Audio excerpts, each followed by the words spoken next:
তো বন্ধুরা, এবার আমি পৌঁছে গেছি মন্দিরের ভেতরে। এই দেখো, দেখতেই পাচ্ছ, এটা হচ্ছে মেনলি যে মন্দিরটায় বাবা ভোলানাথ থাকে, সেই রুমটা, মানে সেই মন্দিরের ঘরটা আর কি।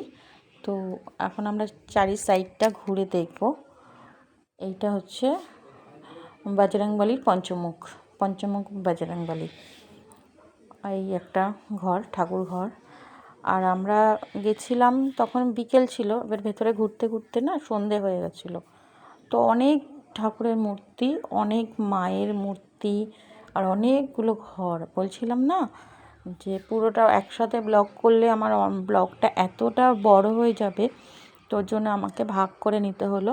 এই দেখো, প্রত্যেকটা ঠাকুর ঘরে এক একটা করে ঠাকুর। আমি ঠিকঠাক করে তুলতেও পারছি না, গ্রিল দেওয়া রয়েছে তো।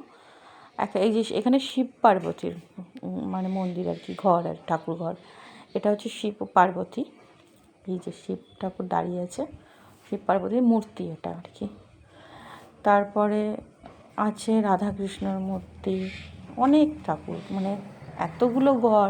আর মন্দিরটা তো বাইরে থেকে তোমাদের সাথে দেখিয়েছি কতটা বড়। আর এখানে দেখো একটা বড় কাঠচাপা, দুটো তিনটে গাছ রয়েছে, কাঠচাপা গাছ, আর এই তলায় কাঠচাপা ফুলগুলো পড়ে রয়েছে। আমরা বোনরা মিলে সবাই মিলে তুলছি।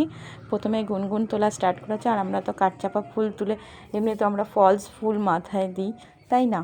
তো সামনে যখন দেখছি, অনেক দিনের পুরনো গাছটা, খুব মোটা গুঁড়ি আর বিছিয়ে পড়ে রয়েছে, এত ভালো লাগছে যে গুনগুনও কুড়াচ্ছে।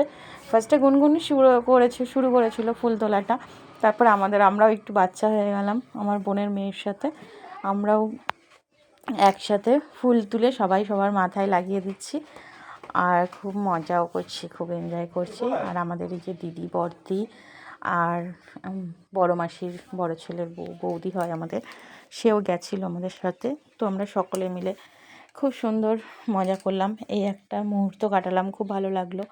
মন্দিরে তো আমরা ঘুরছি, দারুণ একটা জায়গাতে নিয়ে গেছে। এই জায়গাটা আমি ছোটোবেলায় আসিনি, দিদি নিয়ে এসছে। খুব ভালো লাগছে। মন্দিরটা পরে হয়েছে কিনা আমি জানি না, আমি তো অনেক ছোটোবেলায় গিয়েছিলাম। নেই করে 30 বছর পর মামাবাড়িতে পা রাখলাম। তো হয়তো আগে ছিল, ছোটোখাটো ছিল, ওটাকে হয়তো বড় করা হয়েছে। আমি অ্যাকচুয়ালি জানতামই না যে এখানে একটা এত বড় মন্দির। এটা নদীর এপারে, মানে আমার মামাবাড়ি এপারে, আর ওটা হচ্ছে ওপারে। ওপারটা আমি সবসময় চোখ দিয়েই দেখতাম, যাইনি কোনো দিনও। তা ওখানে এত বড় একটা মন্দির, এত সুন্দর একটা জায়গায়, যে ভোলানাথের যে মেন মন্দিরটা, আমি আবার একটু প্রণাম করলাম মাথা ঠেকিয়ে ঈশ্বরের কাছে প্রণাম না করলে না মনটা ভালো লাগে না। দূর থেকে দেখছি, ব্লগ করছি, ভিডিও করছি, ফটো তুলছি, সেটা তো একরকম। এই যে বাবার কাছে গেছি, আমরা কিন্তু পুজো দিইনি, ঠিক আছে, বিকেলবেলা গেছি তো ঘুরতে ঘুরতে, পুজো দিয়ে আর সেই রকম মনস্থির করে আমরা যাইনি, তাই আমরা পুজো দিইনি। আমরা এমনি ঘুরতে গেছিলাম, দেখলাম, বাবাকে দর্শন করলাম, খুব সুন্দর লাগলো। বিকেলটা আমরা খুব আনন্দ করে কাটালাম। এই যে সবাই আমরা 3 বোন, মা, বৌদি, দিদি সবাই আছি, সবাইকে নিয়ে একটু ফটোগুলো তুললাম। আর এখানে তোড়জোড় চলছে একটা জিনিস, সেটা হচ্ছে সোমবার আসছে না বাবার জল ঢালা, তো আজকে হচ্ছে শনিবার, আমরা শনিবারে বেরিয়েছি ঘুরতে, একদিন পরেই শ্রাবণ মাসের প্রথম সোমবার। তো ভিড় তো হবে সামনে নদীতে, সব পুলিশ দেখলাম রয়েছে, সব ওখানে ঘাট করছে, ঘাটের ঘেরা করবে, ঘেরা দিয়ে একদম টান নদী থেকে মন্দির পর্যন্ত। আমার দিদি গল্প করছিল, বিশাল বড় লাইন পড়ে। এই যে এই মন্দিরটার নাম হচ্ছে পতিরাম ধাম, আর অপোজিটে মিলিটারি ক্যাম্পও রয়েছে এই রোডের ওপিটে, মানে এপিটটায় একদমই রোডের এপিটটা মন্দির, ওপিটটায় হচ্ছে মিলিটারি ক্যাম্প। গাড়িটাও দাঁড়িয়ে রয়েছে, মিলিটারি গাড়িটা দাঁড়িয়ে রয়েছে, সামনে অনেক দোকান রয়েছে, সব মিলিটারি ড্রেস, জুতো, ওটা আমার আর ভিডিও করা হয়নি। তারপরে এই দেখো বন্ধুরা, আমরা সবাই আরও অনেকটা এগিয়ে আসার পথে আমরা সবাই বিকেলবেলা যেহেতু, তো অনেকক্ষণ খালি মুখে ঘোরা হচ্ছে। তো আমার ছোটো গুনাই আবার আইসক্রিম কিনলো সবার জন্যে, আইসক্রিম ঠান্ডা কিনে আমরা সবাই খাওয়া দাওয়া করছি। রাস্তার ধার দিয়ে বসার জায়গাও ছিল, ভালোই লাগছিল বসে, মানে আইসক্রিমটা দাঁড়িয়ে খাবো যেতে যেতে, ওর জন্য আবার সকলে আবার একটু বসে পড়েছিল, সবাই বসে পড়লো। তাই সবাই বসে পড়ার যে বসে আইসক্রিম খাওয়ার একটা মজা, চলতে ফিরতে এই ওদিকে যাবে ওদিকে যাবে, তো যে যার আইসক্রিম প্যাকেট ছিঁড়ে আমরা সবাই আইসক্রিম খেতে লেগে গেলাম। আর রোডের ধারে একদম ভালোই লাগছিল জায়গাটা, খোলামেলা, খুব সুন্দর, ফাঁকা, অত জনবসতি নেই, একটু ফাঁকা ফাঁকাই।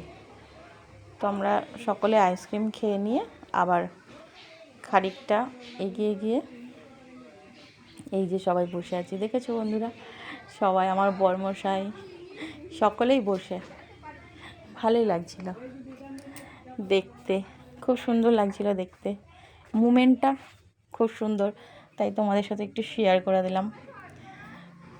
কমেন্ট করে জানিও আমার ব্লগ তোমাদের কেমন লাগে আর তোমরা কোথা থেকে দেখছো। এই ব্লগটা আমার মালদা গিয়ে। এইবার আমাদের ঠান্ডা খাওয়ার পালা, ঠান্ডাও নিয়ে নেওয়া হয়েছে একটা, একটু গরম লাগছিল, হাঁটতে হাঁটতে অনেকটা গরম ধরে গেছিলো। তো প্রথমেই বলছিল ঠান্ডা খাওয়ার কথা, যে একটা ঠান্ডা নিয়ে সবাই মিলে খাওয়া হোক। তো তখন আমার বোনাই বললো না, আইসক্রিম খাওয়া হবে। তো আইসক্রিম কিনে নেওয়া হয়েছে। তো বললো ঠিক আছে চলো ঠান্ডাও খাওয়া হবে। আইসক্রিম খেয়ে নিয়ে খানিকটা এগিয়ে আর একটা সামনের দোকান থেকে আমরা সবাই সেখানে আবার একটু দাঁড়ালাম, দোকানের সামনে দাঁড়িয়ে ঠান্ডা খেয়ে নিচ্ছি। তো আজকে বিকেলের ঘুরতে যাওয়াটা খুব সুন্দর কাটালাম আমরা।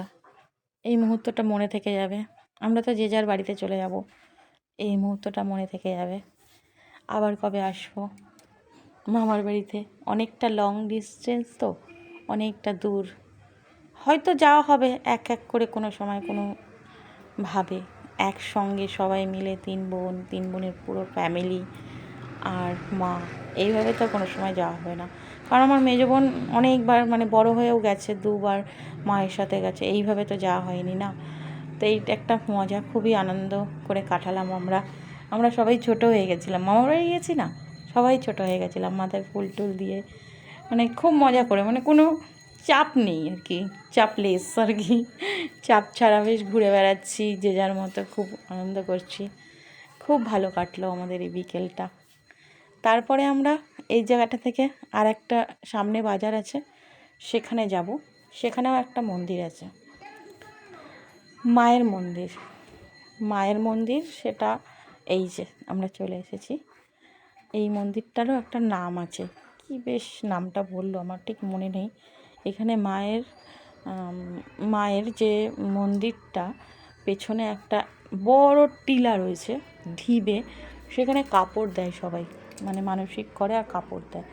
সেই ঢিবেটা এমনই যে সেটা তোমাদের সাথে দেখাবো। আর এই যে গুনগুন ঢুকতেই নন্দীজির সাথে আলাপ করে নিচ্ছে, নন্দীজি কেমন আছে জিজ্ঞেস করে নিচ্ছে, আমার ছোটো বোনের মানে মেজ বোনের মেয়ে আর কি, ও তো খুব মিশুকে, তো আগেই নন্দীজির সাথে আলাপ করে নিল। আর এই যে গেটটা আর এই মন্দিরটা আমি একটু ঘুরিয়ে দেখাচ্ছি তোমাদেরকে। এই মন্দিরটার নামটা বললো, আমার ঠিক মনে পড়ছে না, মনে করতে পারছি না আমি। তো যাই হোক, সেই মন্দিরটাতে কাপড় দিলে ওই ঢিবেটা নাকি ওই কাপড়ের থেকে, ওই ঢিবেটা কোনো দিনও, যতই সবাই কাপড় দিক, ওই কাপড়ের ঢিবেটা কোনো দিনও ওইটুকুই থাকে, যে লাল রঙের ঢিবে দেখছো মন্দিরের পেছনে, ওইখানে সবাই আলতা সিঁদুর কাপড় দিয়ে পুজো দেয়। আর ওই ঢিবেটা কোনো দিন, ওইখানেই সব কাপড় জমা পড়ে, সব যে যা কাপড় দেয় ওখানেই থাকে। আর ওই ঢিবেটা কোনো দিনও ওর থেকে উঁচু হয় না, কি সতীকুণ্ড না কি বেশ মন্দিরটার নাম। যাই হোক, খুব সুন্দর জায়গা। তো টাটা বন্ধুরা, সবাই ভালো থেকো। আজকের ব্লগ আমার এই পর্যন্তই। আগামী দিন আবার আমি একটা নতুন করে ব্লগ নিয়ে আসবো। ঘুরতে যাওয়ার যে ব্লগটা আজকে কমপ্লিট করে ফেললাম। তো অবশ্যই তোমরা লাইক শেয়ার করো, আর আমার ছোট্ট পেজের সাথে ফলো করে আমার পরিবারের সাথে থেকো, আর কমেন্ট করে জানিও আমার ব্লগ তোমাদের কেমন লাগে। এই যে আমরা প্রণাম সেরে নিলাম এক এক করে, এইবারে আস্তে আস্তে বেরিয়ে আসছি। আমাদের এবার বাড়ির দিকে রওনা হতে হবে, বেরিয়েছি সেই অনেক বিকেলে, এবার বাড়ি যাব। এই যে বাইরের দিকটা মন্দিরের, ও তার মধ্যে আবার নন্দীজির কানে কানে মনের বাসনা বলতে হয়, তো তাই আমার বোনের মেয়ে, বোনের ছেলে, ওরা আবার নন্দীজির কানে কানে নিজেদের মনের আশা আর কি বলছে, মনোবাঞ্ছা পূর্ণ হয় বলে না নন্দীজির কানে কানে বলতে। তো ওরা আবার সকলে এটা করে নিচ্ছে, নন্দীজির কানে কানে যে যার মনের বাসনা বলছে। দারুণ ব্যাপার না? তো টাটা, সবাই ভালো থেকো।